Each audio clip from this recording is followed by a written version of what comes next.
Rockridge Weekly is here with Elinor Wright of Lexington, who grew up in Germany in the 30s. And Elinor, we think that there's a possibility that you believe some Americans, native-born Americans, may be taking some of their freedoms for granted. Could you discuss that topic a little bit with us? Yes, be glad to. And I will tell you my very first impression of it when I came to this country in 1958. We lived in Richmond a while, a few weeks, and then in Ohio for a year or two, and then moved to Missouri. And that is when I was in America. I felt like it. It felt, being in America, with all the freedoms you have in this country, I felt like a person, or like a child again, with new skates on an ice pond. I felt, what wall do I touch now in order to not lose my balance? Because it's an overwhelming thing to come out of a very regulated, government-structured life to this country where you can do anything that comes to your mind without any interference. I never thought that my reaction to freedom would be the ice pond at home with me on my first skates falling down. Freedom of speech is a grand thing if you can keep it. What worries me, and has for at least 20 years now, the increasing pressure political correctness puts on society. Too many of our American people accept it as just a nicer way of putting things. Well, I would like to tell you it is not. It is a deception. It is a big lie, because my experience, or my first experience, with political correctness was in Germany, starting at age 4, when I realized for the first time that something was badly wrong.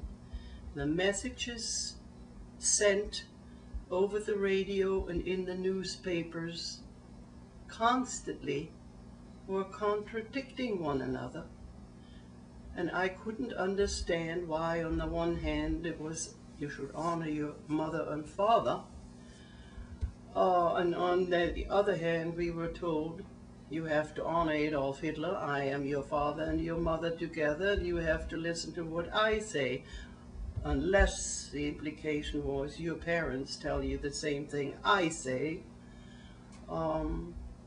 This was a very confusing, awful situation, because everyone did what this country is accepting as normal now, is speaking in a way that is not telling you the truth. I'll give you one example. It may be one you don't like to hear. I'm thinking of choice. I know what choice is. You make a choice between right and wrong. I know what choice is when you want to eat something, or when you want to do something, the work you want to do. But choice has never ever been that you have the choice to kill your baby or let it live. But that is what choice means today. It means whether or not you let another life come in this world, or whether or not you snuff it out beforehand. That is only one small example. I could go on and on with them. But if we keep adopting this, it is a sort of semi-enforced political correctness in the United States. Government hasn't decreed it yet, but I see some organizations are making great efforts in forbidding or discouraging Americans for speaking truths. It's just not convenient to the aims of some. And we are in this country, I believe, under attack, not just from outside, by fanatics,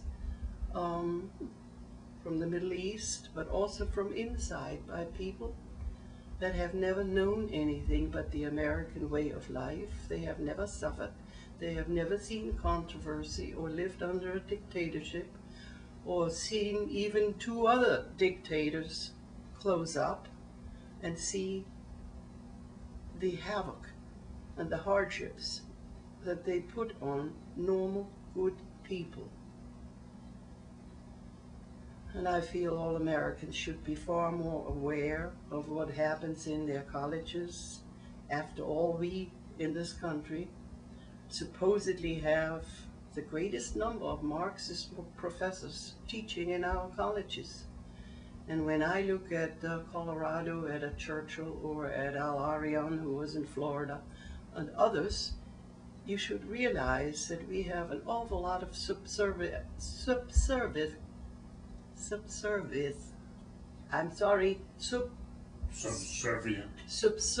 elements in our educational system. Subversive. Subversive, that's